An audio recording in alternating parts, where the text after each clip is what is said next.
Hello, hello. Um, Today, this morning, this afternoon, we are going to talk about some difficult things.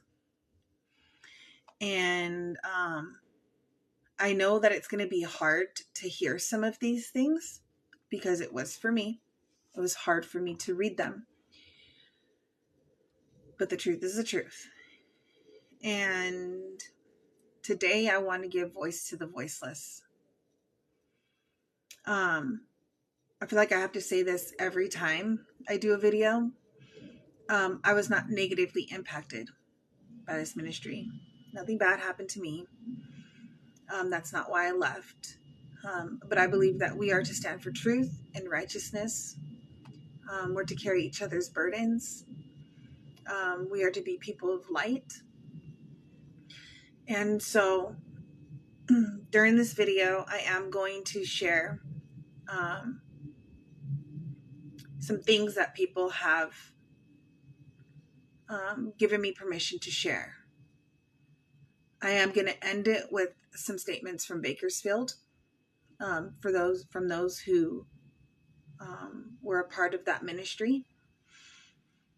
But I also want to share scripture, 2 articles that I previously posted, and a compilation of some videos. Okay, so just several things. So be patient with me, okay? If you can.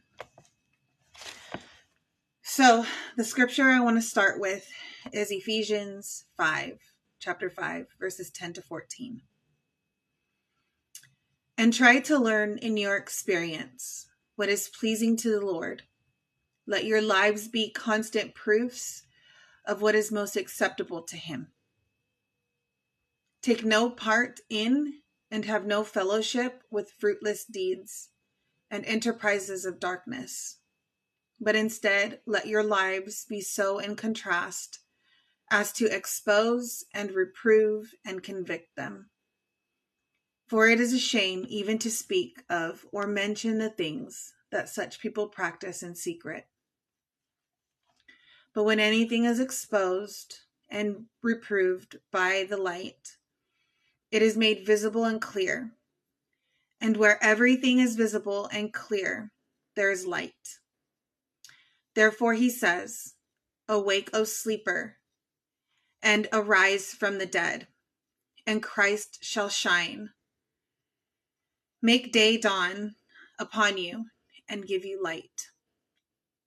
Now, since leaving and doing the videos, bringing awareness to some things I've experienced, I have received many thank yous and testimonies of people who thought that they were alone in some of the things that they were seeing or discerning or feeling.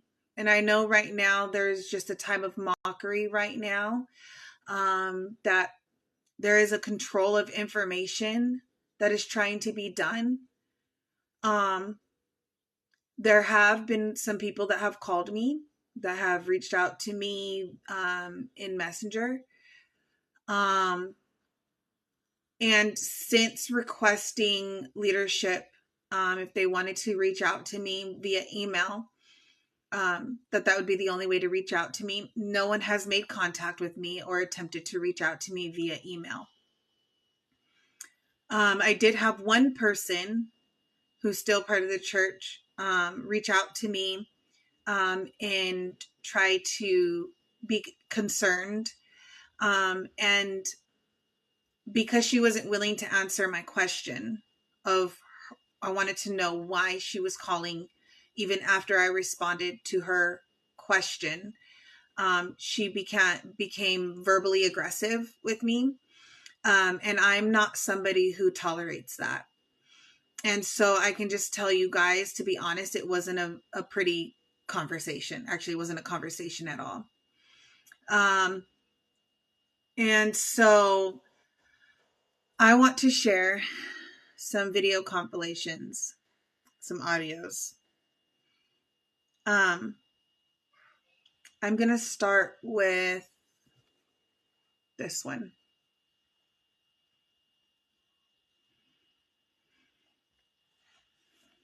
Hopefully you can hear it. Encourage you.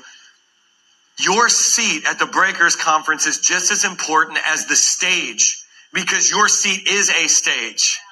Because when people see you representing, we make a statement in America. And now there are some haters and some small-minded, biblically illiterate morons. Can I say that on stage? Who don't see the value of a stadium, and they think that just because something's big, it's not God. Like as if God only blesses the 4 frozen chosen that meet for the home Bible study without a church or a pastor. Like that's holier. But if you read the 19th chapter of the book of Acts, you will see the apostle Peter or the apostle Paul went into a stadium and encourage you. Your seat at the Breakers Conference is just as important as the stage, because your seat is a stage. Because when people... Next.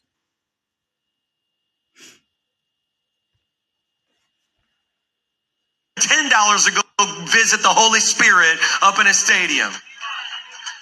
So that's my rebuke. Was that okay?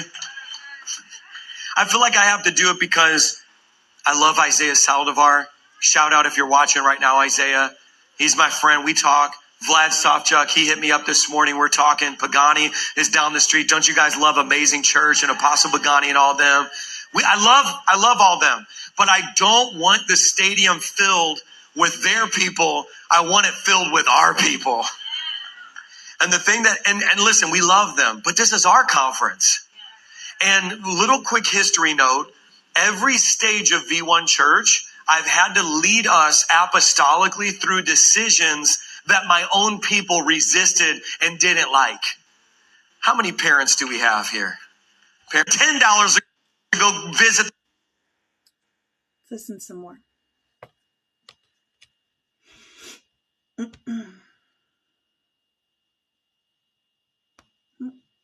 Back and get offended. Oh no. We are mighty intercessors. Come on. We say, God, circumcise my heart. I'm not going to be involved in that group that's gossiping about my pastor, that's lying on them, that's making all kind of videos trying to assassinate and pull down my pastor and lie on him. No, I'm not going to even be a part of that. I am actually going to unfriend. I'm going to get myself out of that. And I'm going to say, Lord, let me be in the group that we can intercede and pray for our lead pastors. Come Unmute. Sorry, I'm going to unmute. bless you.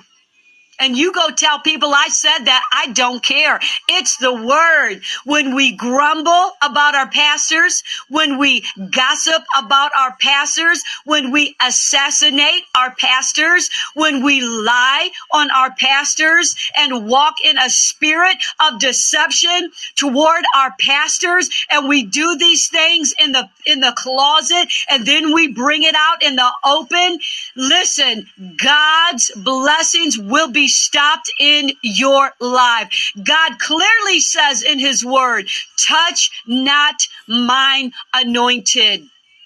So these people that are putting their mouth and doing all these evil things against our pastors and saying things, they don't know what they're doing, because it's a very fearful thing to fall into the hands of God when you have openly put your mouth, or even in the closet, in secret, talking on the phone, gossiping about your pastors. Listen, do not associate with those kinds of people, because you are who you hang with. Who am I talking? Pastor. All right. I wouldn't want to be friends with anybody who talks like that about me. This is not supposed to be our conference, your conference, but it's supposed to be about the unsaved, right?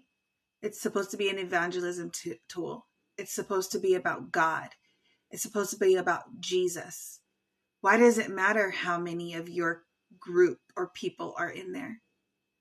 And see, when we're so close to something, we're not even listening to the words that are being spoken to us. Now, when it comes to the Lord's, do not touch the Lord's anointed. Let me read to you what that's about. The command to touch not God's anointed is found in 2 places in Scripture. Do not touch my anointed ones. Do my prophets no harm. 1 Chronicles chapter 16, verse 22. Psalm 105, verse 15. These passages are sometimes used in Pentecostal and charismatic circles to defend certain preachers from criticism. Preachers who promote themselves or their ministries as anointed warn their would-be critics, do not touch God's anointed. Of course, this helps to insulate them from scrutiny and allows them to spread falsehood and bad theology unrestrained. Others take God's command, do not touch my anointed ones, to do my prophets no harm, to mean that Christians are promised protection from all bad things. Well, we know this in the book of Job. That's not true, right? Both of the above interpretations, do not touch my anointed ones, ignore the context of the passages in question. The anointed ones in these passages are not modern-day Pentecostal preachers. And the Bible never promises that God's prophets, anointed ones, children, or other faithful believers will never suffer harm from evil people. As Jesus explained to the Pharisees, God in his wisdom said, I will send them prophets and apostles, some of whom they will kill, and others they will persecute. That is Luke 11:49. Now, I have unsubscribed. Where's on my phone? I have unsubscribed from the emails. And today I received an email, which is a mass email. Let me open it back up. And I know that this is a response to things that have been being said. And I got this from Pastor Mike's email. So I'm going to read it because I know that it is a mass email.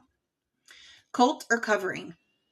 I see a lot of discussion about this online right now. Because of the availability of teaching, we have relatively new problem of crowds, but no covering. We also have immature and underdeveloped leaders providing covering in a form of control. Both extremes are hurting a lot of people. My question is, who is your covering? Who are your elders, Pastor Mike? Who is covering you? Because we would love to send them an email, send them letters, send them everything that has been going on. I've been faithfully serving, he says, in ministry for decades in all kinds of roles within the local church. And I sat down to do the most in-depth teaching on this topic to date. Now, everything he does is in-depth. It's renowned. It's all these, catchphrases, right? But the Bible tells us that there's nothing new under the sun. So if it's new, I think that's going to bring some concern, right? Now, I want to read to you articles that I've posted before about signs of a cult and signs of spiritual abuse. Because as you've heard in the previous videos, there is information control trying to occur. The power of suggestion, of unfriending people, separating yourselves from these people, and I think what's interesting is that there's so much emphasis on not talking about pastors. But how contradictory is that when your pastor is a social media influencer and talks about pastors and talks about, leadership and talks about local churches and, so I think that's kind of interesting to hear these words. But again, touch not the Lord's anointed, right? Used completely out of context. Signs of spiritual abuse is one. Oh, and by the way, I've also had many sisters reach out to me and say, though you're not part of V1, I still love you. You can still reach out to me. And I love them for that. But it just furthermore confirms the seriousness of this, that anyone would even have to reach out to me and say that though you're not part of V1, that I'm still going to talk to you, still going to pray for you, still love you. And I find that very, very odd. But the signs of spiritual abuse are: 1, spiritually abusive leaders twist the truth to make themselves look better. And you end up questioning if you heard them correctly or were misinterpreting something. Spiritually abusive leaders, I'm going to bring this down here so I'm not looking up. Spiritually abusive leaders make you feel you can't change churches or you'll miss out on what God has for you. Spiritually abusive leaders demand their way over your free will and scare you with threats to your reputation if you don't comply, or shame you by bringing up your past failures. Spiritually abusive leaders demand to be served instead of serve. Spiritually abusive leaders silence their critics by making them the bad guy. Spiritually abusive leaders don't give you credit for your ideas and successes, but take the credit for themselves. Spiritually abusive leaders bully, shame, and tease you into breaking your communicated boundaries. Spiritually abusive leaders dismiss you when you no longer serve their need. Spiritually abusive leaders accuse you of stealing their message when you grow beyond them. Spiritually abusive leaders gaslight you into thinking you are crazy. Spiritually abusive leaders can't admit fault, use the knowledge of others to fault to cause fear and intimidation. Spiritually abusive leaders have their minions do this. Now, this is in the article, not my words, okay? Have their minions do their dirty work and isolate, intimidate, and manipulate those who don't comply. Spiritually abusive leaders surround themselves with the elite and don't interact with the sheep. Spiritually abusive leaders use their charisma to create a cult-like following that would defend them when they are questioned. Spiritually abusive leaders create a culture of popular inner circle. If someone raises concern, they are put out of the clique, and other inner circle people are afraid to speak up. Spiritually abusive leaders surround themselves with only people who praise them, fear them, or submit to them. Spiritually abusive leaders convince people they can't understand the deep things of God and need their help. Spiritually abusive leaders don't help you overcome sin in your life, but discard you if you make them look like a bad leader. Spiritually abusive leaders and churches view those who bring up legitimate issues as enemies. Those who were once friends, allies, swiftly become enemies once a concern is raised. Sometimes these folks are banished, told to be silent, or shamed into submission. This is a quote from Mary DeMoth. Spiritually abusive leaders lie without a conscience. They see their platform as worth protecting for the sake of the gospel. What is a cult? 10 warning signs.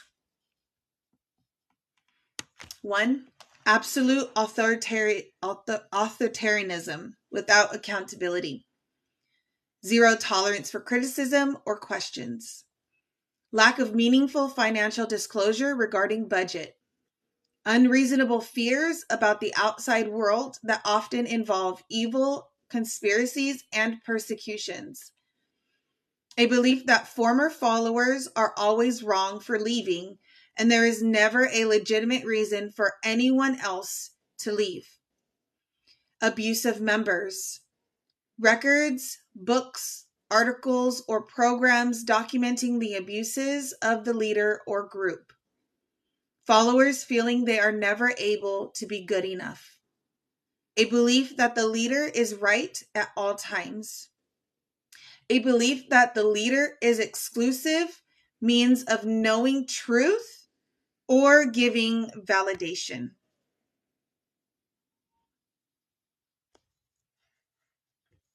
Now I'm going to read people who gave me permission, brothers and sisters who gave me permission to share their experiences. Now, some of them are in therapy. Some of them have been able to move on and gratefully be a part of their local church and serve faithfully. Some of them have not been able to step back in a church. Some of them have needed deliverance outside of this church. And some of them are just struggling. They're lost without a shepherd. Some of this is going to be really hard for me to read through, hard for you to hear.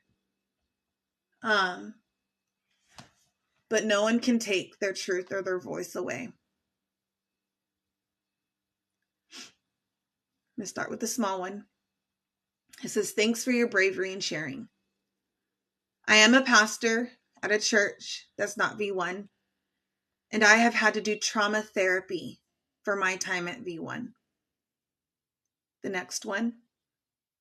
Hi, Nikita. I just wanted to message you because I appreciate your heart and transparency regarding why you left V1. We went there to the physical Amityville location, and we moved, so essentially that was why we left.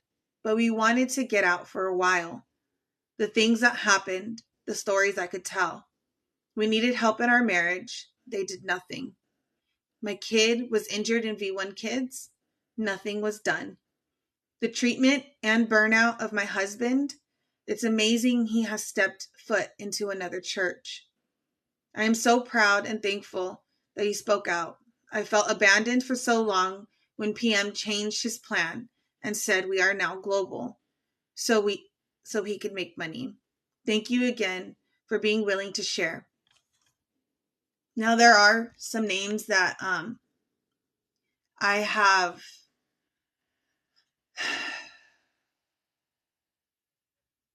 changed just because it's not about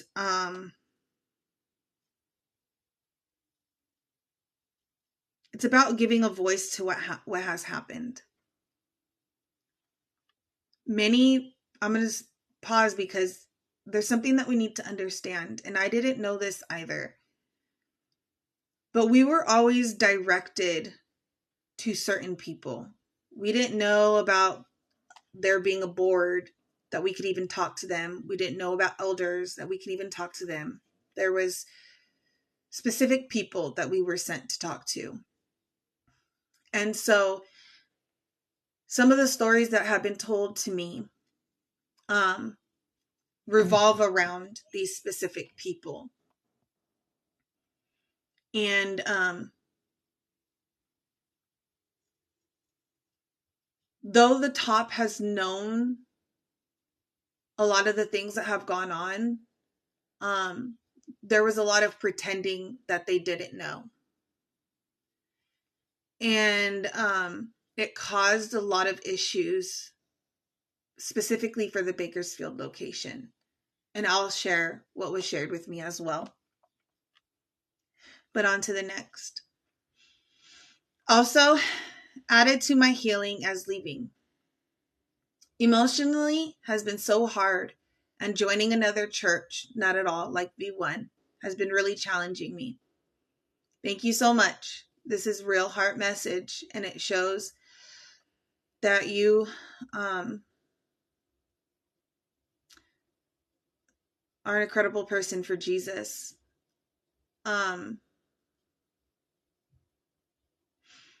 Unfortunately, I think a lot of people have just been misled. I wish I knew the real story, but I don't think that will ever come to pass. I just hope people know that there is freedom after V1. And I think that is what you are sharing and has done for me. Sharing has done for me. I felt so much guilt for leaving, even though we were moving. PM said he hoped we would be part of online community, but there was nothing for us, and no one reached out to us. My husband was the one who ran the sound and live stream, and all of production for many years. The next one.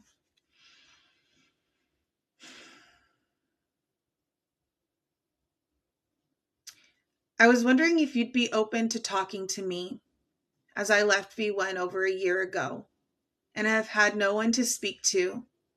I left for a few reasons. One of which, I was in bed fighting for my life for over 2 months. Only 2 people messaged me. The first Sunday back, a male whom was married and going into leadership accused me of relapsing and said some things that was not appropriate. So I brought it to higher up. They didn't do anything. I was working with a girl. I recover. And her husband was a greeter and would hug on females and get a rise out of it. I brought it to leadership and they said to pray for him. I felt more should have been done. I haven't been able to open to anyone. I was talking to my therapist Friday about this. She is a Christian therapist. I feel like a Christian needs a Christian therapist for many reasons. I saw something in the comments about the mom, and I have never really felt she was right. She never sat right with me. I had a stillborn baby at 8 months pregnant, and I was grieving hard, and I was on for a prayer with the church, and I asked for prayers over grieving my son, and she reached out wanting to pray one-on-one. And she told me she felt like I needed to go through deliverance because she felt like it was something demonic.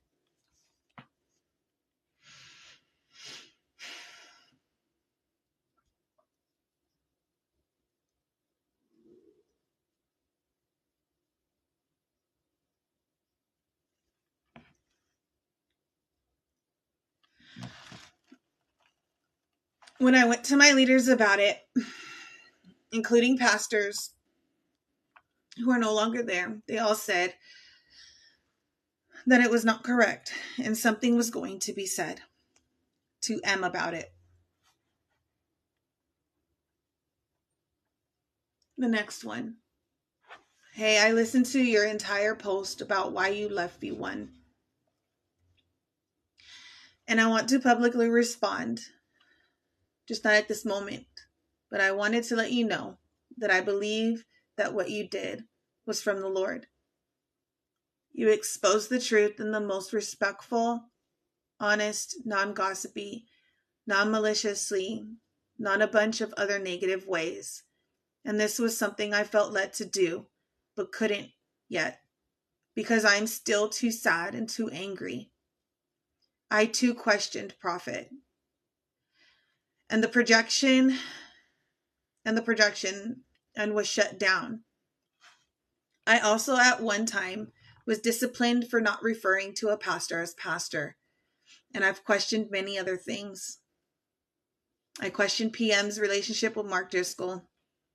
That's what she wrote. I questioned the Britney influencer that he had, and I can go on and tell you that I was shut down and gaslit and told I was wrong many times.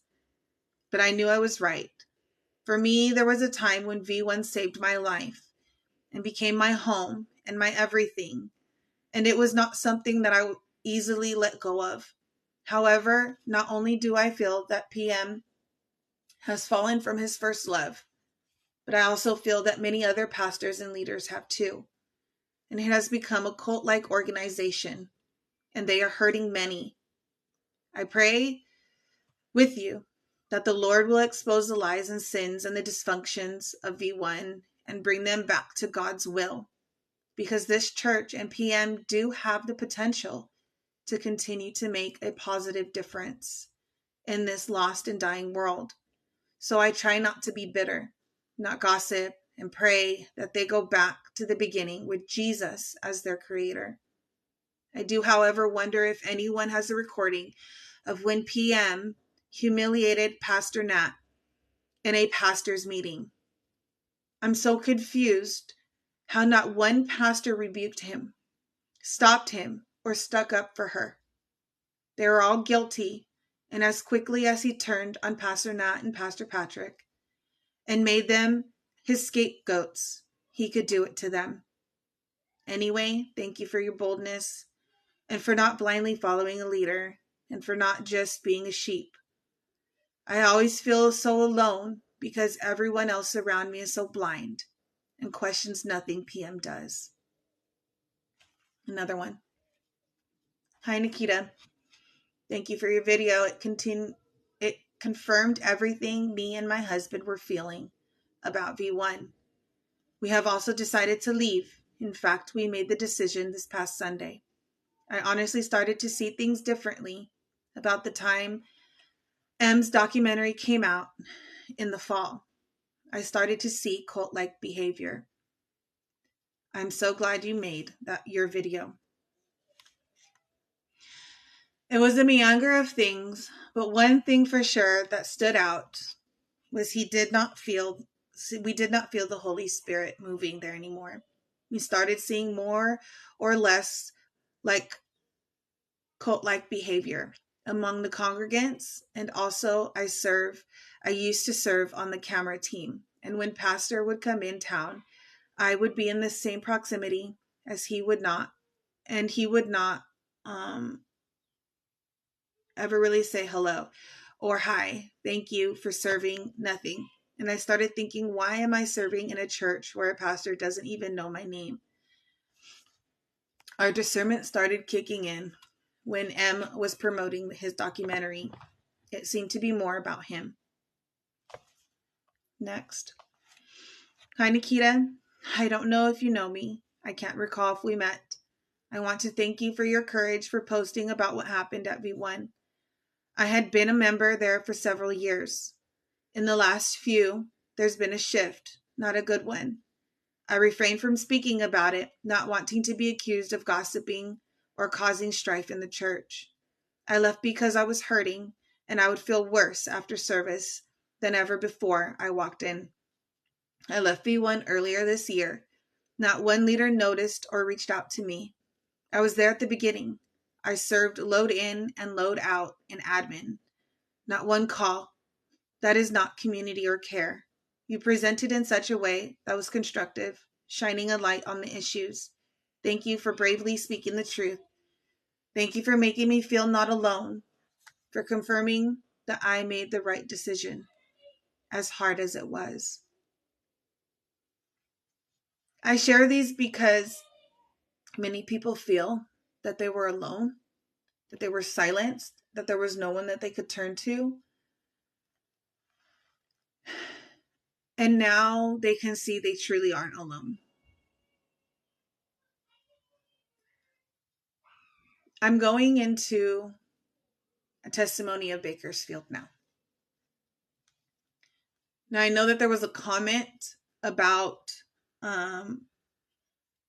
people not knowing the truth and speaking on things that we don't know. But I have seen the text messages. I have seen the videos. I have seen a lot. So I'm not speaking on things I don't know. I have talked to several people, and their stories all align. Now, in this next one, does have to do with Bakersfield. And I tried not to make too many changes, but I did of the names. Just because it's a lot. It's a lot, you guys. The people's names that are in here that I do mention, I have received permission to say their names. I have also received their testimony, and I will also be saying that as well. Hey, I attended V1 for about 7 months-ish only, but I was serving as the Dream Team coordinator and leading a small group and helping one of the main Bakersfield leaders in whatever she needed before everything happened. In February, we saw Nellie and Israel being deleted from our WhatsApp without any explanation. And when that happened, me and my family immediately felt it in the spirit that something was off, because we knew this family by their fruits. When I say we, as in my siblings and I, felt in the spirit so much so that our bodies were shaking, and I mean literally our bodies were jittery, shaky. It just felt so off, and we started asking what happened. I texted his family, and that's when we first heard what happened. We could not believe it. It was sad to know that the main leaders of Bakersfield had spoken so ugly and disrespectful to them. So a few minutes later, people started asking what had happened in our WhatsApp group. That's when messages started getting deleted right away. So that made it seem more off. So I texted one of the main leaders of Bakersfield personally and asked, and I quote, "Did you mean to remove Nellie and Israel? Just wanted to make sure it wasn't an accident." And she responded with, I quote, "Hey, yes. Nellie and Israel weren't able to grasp the entire vision of V1 Church. They did leave before for their own personal reasons and came back 4 months. And they decided to come back, but they decided they can't buy into or submit to the vision of V1. It was hard for them to submit to the process of learning and growing under the house, so they decided to move on and find another church home." This is actually a lie. That was text to this person. None of it was true. And this is also another thing. I shared a global gathering meeting where the executive pastor and the lead pastor used kind of the same verbiage, kind of basically saying, that they've moved on. We're encouraging them on to their next position. And then we're in agreement. That was all a lie. And I've confirmed it because I've asked myself. I've actually sent those messages and asked myself if any of this was true and received more details on what happened. So pertaining to this leader at Bakersfield completely lied on Nellie and Israel. Immediately after that, people started leaving the chat and saying why they were leaving, and their messages were being blocked and deleted as soon as they would share it, which was very weird. The main leaders of Bakersfield to delete and blocking them when they were telling us they were leaving, because they didn't because they didn't agree on how they treated people, which is why I left myself. Then we had a Zoom with V1's lead pastor and executive pastor. It was not even genuine. We felt it in our spirit that he did not care for us.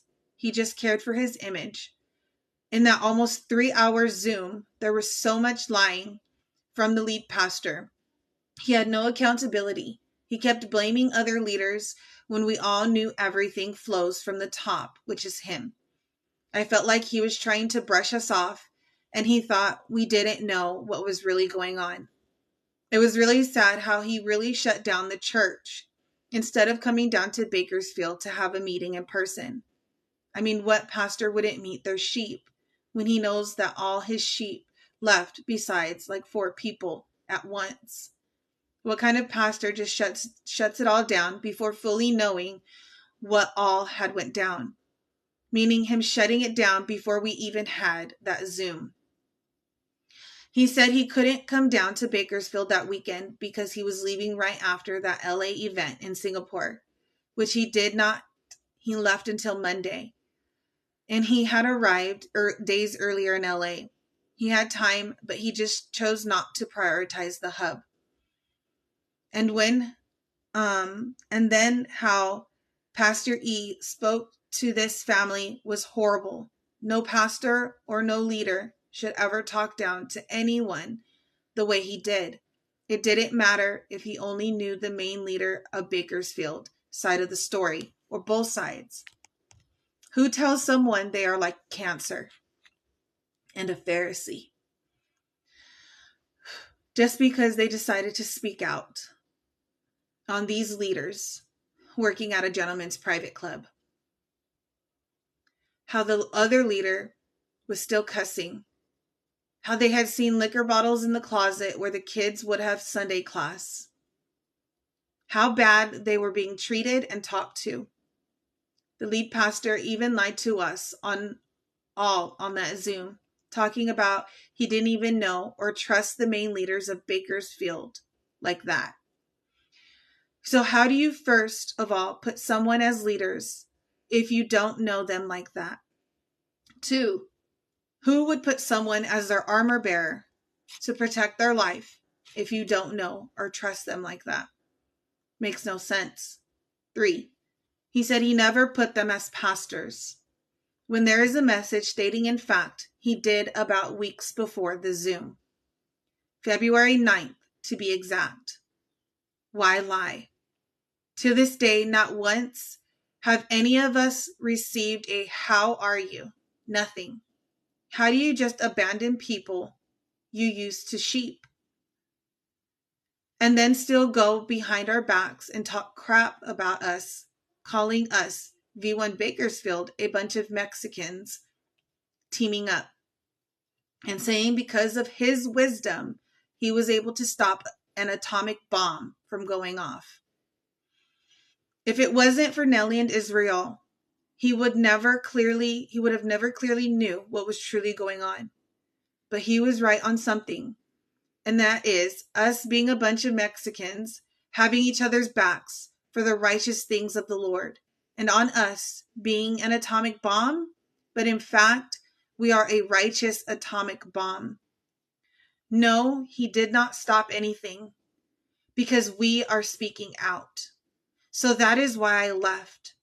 I never experienced anything personally, but I will forever fight and stand up for the righteous things.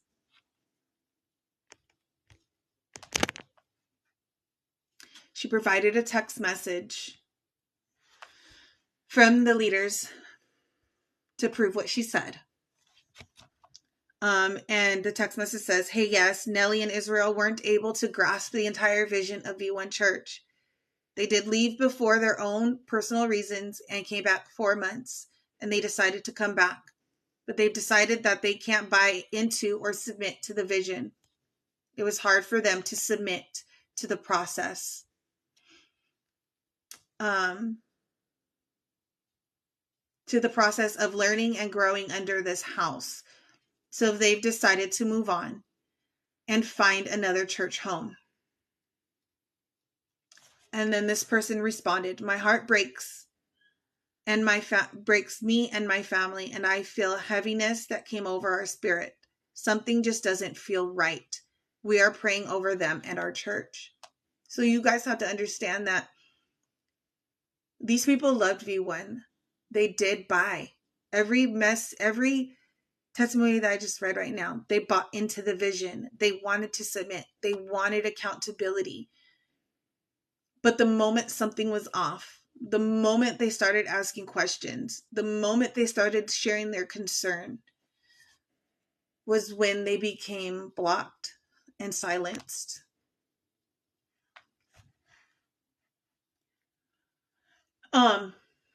This next one is of Nellie and Israel. There was a text that was sent to me, which is what I'm going to read, but I also had a conversation with them over the phone, and I wrote down some of the things that they shared with me because it's a lot. V1 journey. My family and I started attending V1 back in February of 2023. From the first day we started attending C&W's hub, we would question certain things that seemed off to us, Nellie and Israel. For example, thank you for your yes, as well as we honor Pastor M and Pastor J, never giving honor to Jesus, who deserves all the honor and the glory. One day, when I took my son to one of the rooms at C&W's place, which was being utilized for the kids attending V1 Bakersfield, I looked up and seen a bottle of Hennessy, along with another liquor bottle on top of a hutch. I decided to show grace on them and continue to serve. Weeks went by, and I noticed people in groups leaving V1 Bakersfield. When we would ask C&W, they would act like it was a secret, or we were gossiping by simply asking. Although they would leave, they were never taken off the WhatsApp chat, which we thought was weird, but left it at that. San Francisco trip with Pastor M and Pastor E. When PM and PE came to San Francisco, California, I was Pastor E's armor bearer. During this time, I was questioning W and C's leadership. I noticed C not allowing W to lead, and W would always be cussing. C and W kept letting us know that they were going to be our pastors in Bakersfield. It would worry me because everyone I would invite would hear W cussing, and they would notice C not allowing W to lead. He would have to ask C what to do in everything, including what he could wear. Bakersfield Revival Service, day after San Francisco. The day of the revival service, C brought people from her work to be part of the dream team to impress and fake out PM. Where on typical Sunday, our DT, dream team, attendance was 8 to 10 people. That day, we had approximately 30 plus dream team members. It was all fake. That day, I was so bothered because it was a lie, and it was fake. My spirit was bothered. I went into prayer and fasting. After that, literally 2 days later, M canceled the revival service and shut down V1 Bakersfield, leaving everyone scattered. Then they shared text messages with me. It says, "Hey Israel, this is PJ. I am reaching out to some families from Bakersfield. Some information was brought to our attention in some WhatsApp chats, and I would really love to hear you and your wives' hearts for us to know your experience. We value you guys and anything you would be willing to share. Thanks so much. Please let me know if you guys can do a Zoom together." Hello, Jay.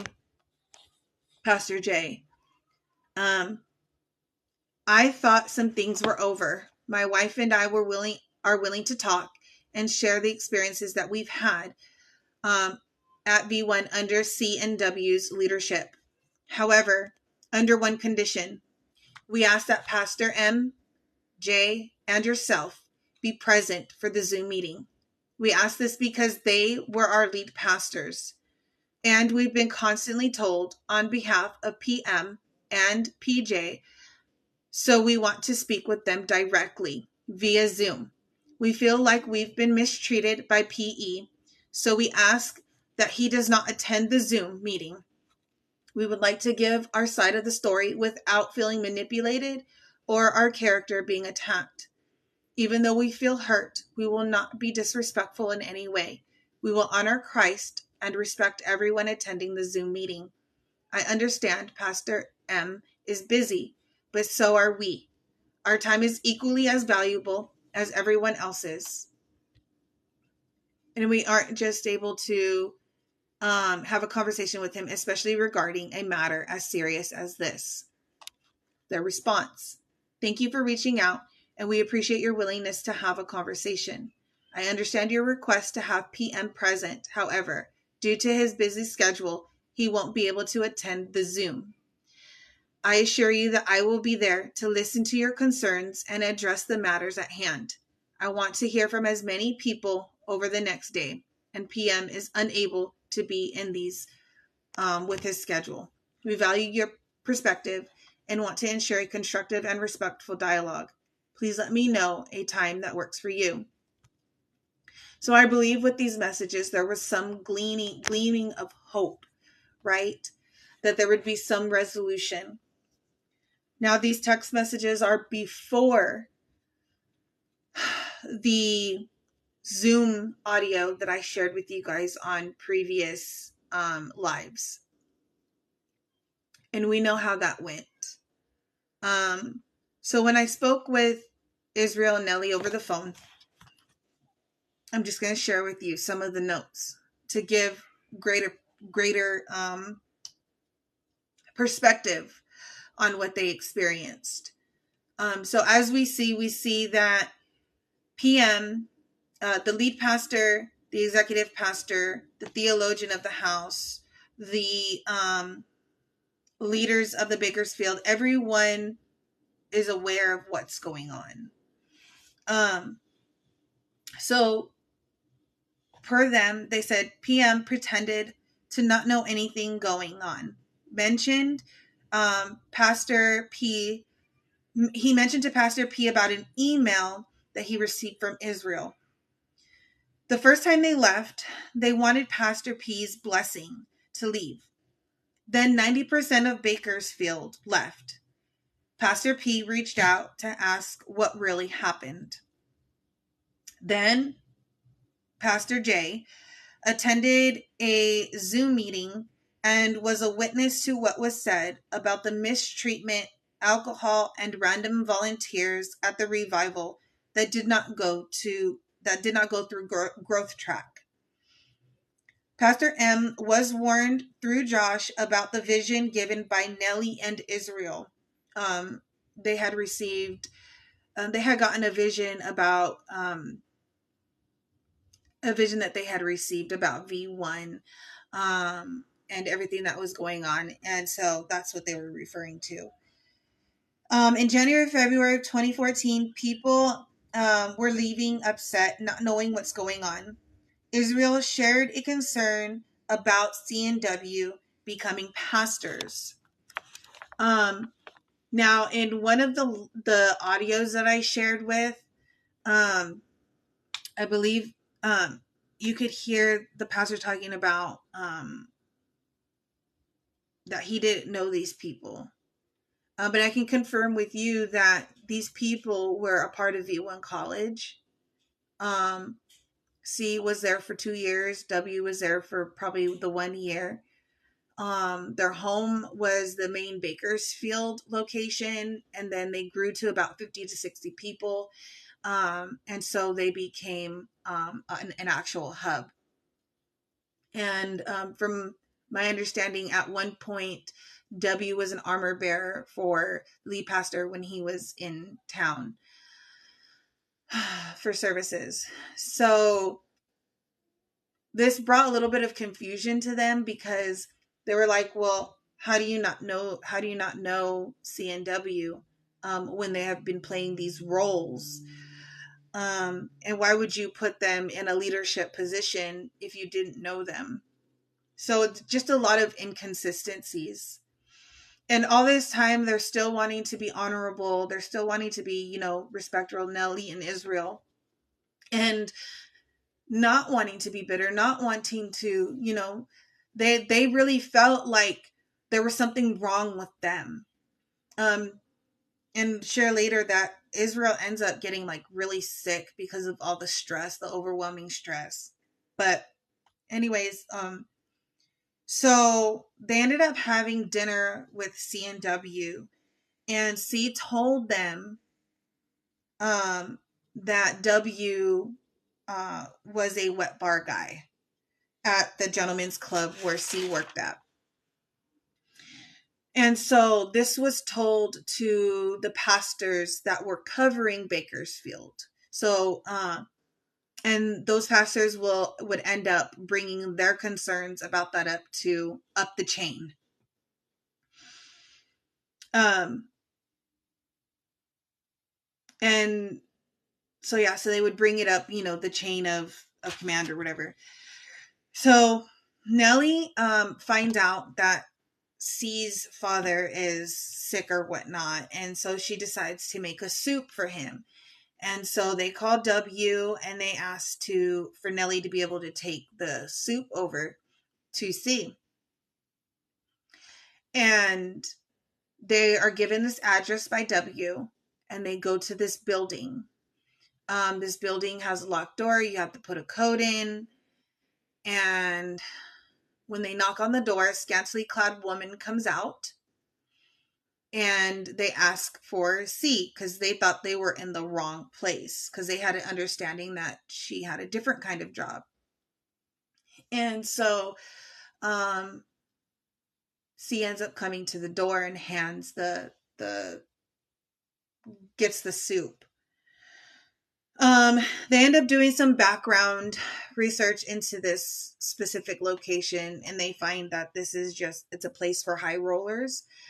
It's a place that not just anybody can just walk in or attend. And they recognize this woman at being at one of the revivals, or at one of the actually they said it's one of the all-in team nights. So there's a Zoom meeting that is called, and Pastor P is there and PE is there. And Israel was called prideful, that he had a prideful spirit, that he had a spirit of Pharisee. When Nellie tried to speak up to defend her husband, she was told to be quiet, that they could not defend themselves. They were called, Israel was called a cancer and needed to be removed. That he needed to be humble. That W was the most humble person that PE knew. Israel and Nellie had been called pillars of V1 Bakersfield for a while. And so they didn't understand why they were being spoken to. And so they said, we're pillars. Like, why? And they were shut down. They were told they were not pillars of V1 Bakersfield, that they were actually in the hospital. And so to give you kind of context about this is that one of the things that we are taught and told is that we are to bring people in from the hospital, to the family, to the army. So that's where you're hearing this kind of language from, okay, about the hospital. And so Israel didn't understand, like, well, if he's in the hospital, why is he and his family being kicked out? Why are they being removed? Why are they being talked like this and not cared for? They were called wounded. They felt humiliated. Israel began thinking that he was actually the problem himself.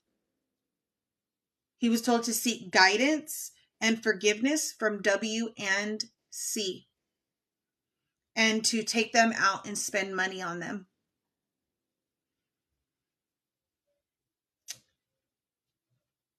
Israel and Nellie reached out to friends that were not part of V1.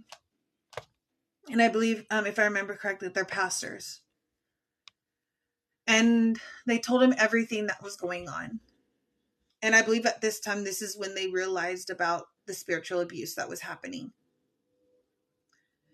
So they reached out to C&W and they said, hey, we can't afford to take you out to dinner, but we can go to Starbucks. And so they agreed to go to Starbucks. And there was a conversation that had occurred. There was a recording that was done. C took out their phone to record. They told them that they couldn't defend themselves and that they were not abiding by the systems. Nellie, at this time, Nellie and Israel did end up standing up for themselves. And this particular meeting didn't end so well. So there was a meeting that was set up for a Zoom meeting for PJ. And again, the screenshots that I just shared with you guys about PM being, just really busy and not able to speak with them. So then finally, after some time, after, requesting a meeting, one does happen. And PM was acting as if he had no idea what was going on, saying he doesn't even know these people, referring to C&W. He stated that he felt something in his spirit that something was going on.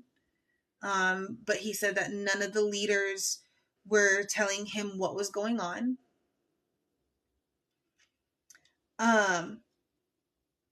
And PM did ask, what can we do to make this right? And Nellie and Israel said that he needed to speak to the people of Bakersfield. They told him because they are scattered and lost, waiting for an answer. They don't even know what to do. One of the brothers shut everyone out. And at this time, Nellie and Israel did open up their home for these people, for the people they served with and had been doing church with, because they had nowhere else to go. They were praying, they were worshiping, they were, just trying to carry each other's burdens during this season. And again, this was about a church of about 50 to 60 people. Their church consisted of just young adults. So you can only imagine, being new to being a follower of Christ and experiencing this, and then being a young adult and everything that comes with that. And then now you're left without a church after you just bought into a vision, right? And not knowing what's going on. The women were hurting. No one reached out to the women. Pastor Nat and Pastor P did end up reaching out. We're reaching out to them. But because there was so much hurt and so much confusion, and they didn't know who they can trust, they did not at first feel comfortable with speaking to them. And that's reasonable, right? So finally, there was a scheduled Zoom meeting. And I did share snippets of that previously. Israel became very sick, and the doctor stated that it was from overwhelming stress, and he was blaming himself, feeling discouraged. Now, I know this is a lot, and there's really honestly so much more. But the one thing I asked them after all this, I said, how are you doing now? What does your healing look like? Where are you at now? And they said that they spoke to other pastors about what happened. They're currently Israel's currently being discipled through it and he's going back and sharing with his family, what he is learning by his pastor, his current pastor. And his current pastor is doing Bible study. So that is how him and his family are getting through this time. He is working with a pastor one-on-one. He is receiving discipleship and Bible study with this pastor to help him and his family through this healing. They did end up going back to their previous church. And their pastor actually did speak about healing and accountability and how a church is to be ran, which helped their healing. They even apologized to their pastor for leaving.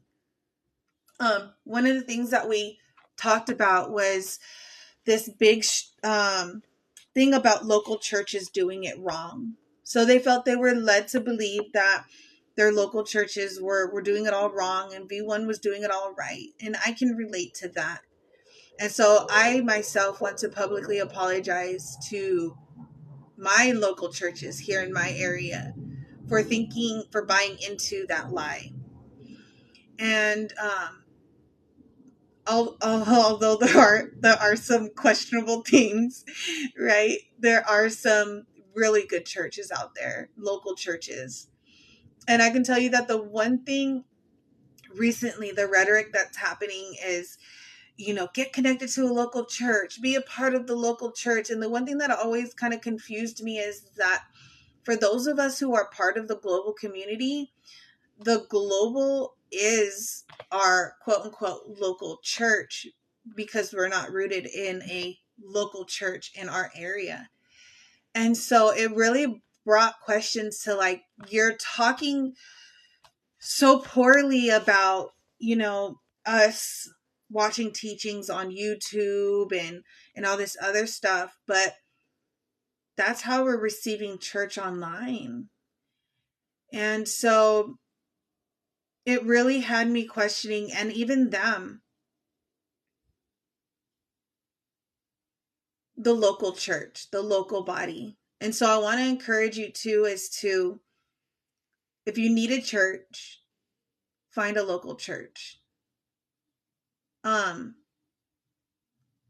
Sure, we're not going to agree on everything, right? And that's just part of it all. But one thing they did say is that there are still good local churches out there and good local pastors out there. They said that it's going to be hard at first, but all this has strengthened their faith and their marriage, that they did learn a lot.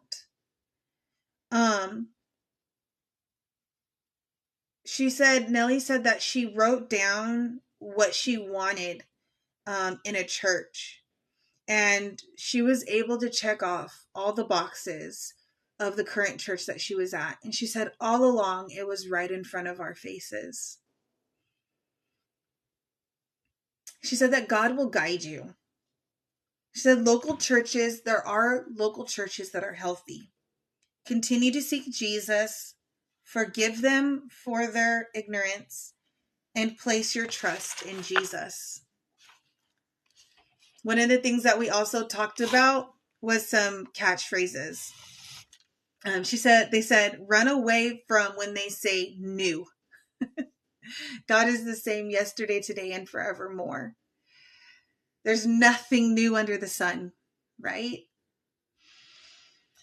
We talked about some triggering catchphrases as well. And like, thank you for your yes. When I hear that, or when I catch myself also saying that, I'm like,